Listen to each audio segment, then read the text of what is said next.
Welcome back, everyone. This is a video about the discussion board assignment relating to whether or not a government should play a role in protecting cultural traditions. I come to you today with my little hair flippy that won't go down. So in a previous video that I shot, I talked about globalism, nationalism, and globalization. And just for a quick recap, though, probably should go watch that.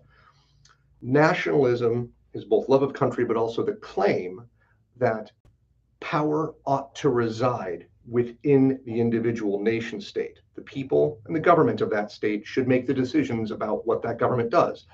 They should act in their own interest. They can make deals, they can make treaties, they can negotiate either unilaterally or multilaterally, right? They can form coalitions, they can do all sorts of things together, but they always have the ability to pull out or engage as is preferable to them. Nationalism.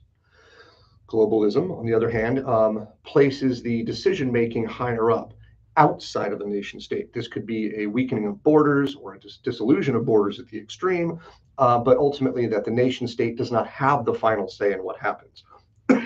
European Union is an example of this. The United States of Europe, you might call it. That's one of the reasons why the UK and a few other countries are getting a little either left or getting restless about being in the European Union, because the individual nation state doesn't always get to make the rules for itself and its people. They might have rules handed down from Brussels, the European Union, European Commission, right? Those are two different perspectives that are in conflict. Now, globalization, as I previously said, is simply the de facto interaction of people around the world. And so a nationalist perspective can reasonably exist within and does exist in a global system. Individual nation states can make treaties, negotiate, form political alliances, military alliances, economic alliances, and as long as they're free to engage or not engage, it works fine. So globalism and nationalism, not so much. Globalization and nationalism, fine. The question you were asked in the discussion board was, should a government play a role in protecting and preserving cultural traditions, values, and identities? And well, this was interesting because many of you sought a middle ground, which I usually promote. Try to find a middle ground, try to find something that both sides can agree to. This one is a bit challenging for the same reason that globalism and nationalism conflict. So too does the idea that a government, like in Hungary, Fidesz party, many of you wrote about it. It's an easy one, so it's good example. If in Hungary, Viktor Orban's party seeks to preserve the language, the religion, and the cultural identity of Hungary as Hungarian, then they by necessity exclude everyone and everything that is not Hungarian.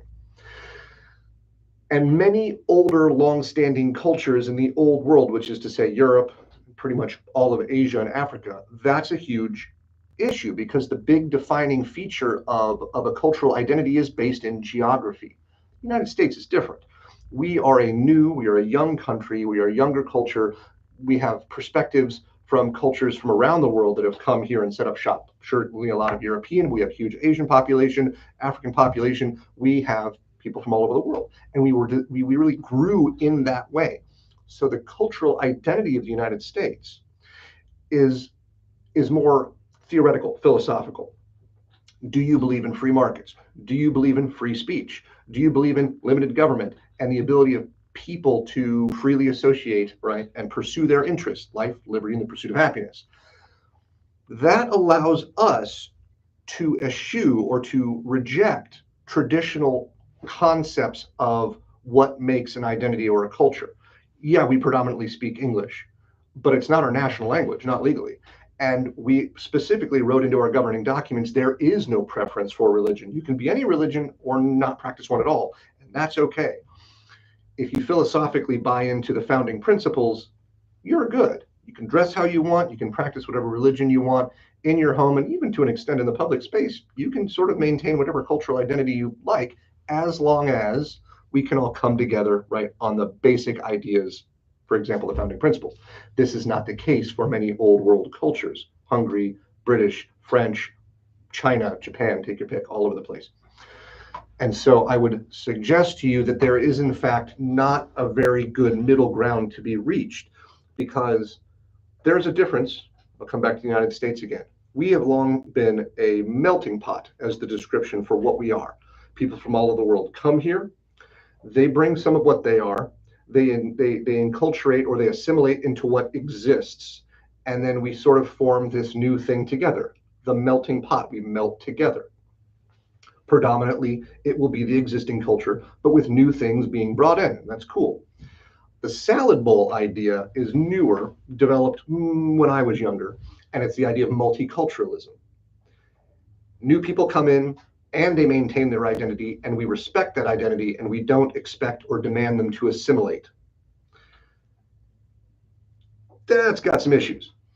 It could work here better because of our different circumstances, but for example, in Europe, France, Netherlands, Hungary, the UK, many European countries, for example, that's not working very well. The idea that you can prefer the traditional culture, language, religion, and identity, and at the same time celebrate or respect the new incoming diverse perspectives of different ethnicities, religions, and languages, those two things are in conflict. You can't prefer one thing and then celebrate and respect the other things. If you prefer this, you naturally exclude everything else.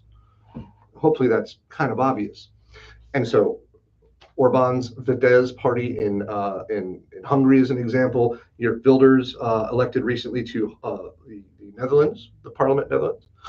He's a longstanding opponent of immigration. And immigration is one of the big driving factors of this ramped up nationalism. When people's culture and perspectives are challenged or changed by new and incoming groups, especially when they don't always mesh well together, that creates a lot of strife. And these nationalist movements ramp up to the point where they get a little concerning. Point is, I would push back that I don't know that there is a good compromise to be found between preferring traditional identity culture and celebrating and respecting multicultural and diverse perspectives. I don't see that happening very well. But I could be wrong, but something to consider. We'll talk soon.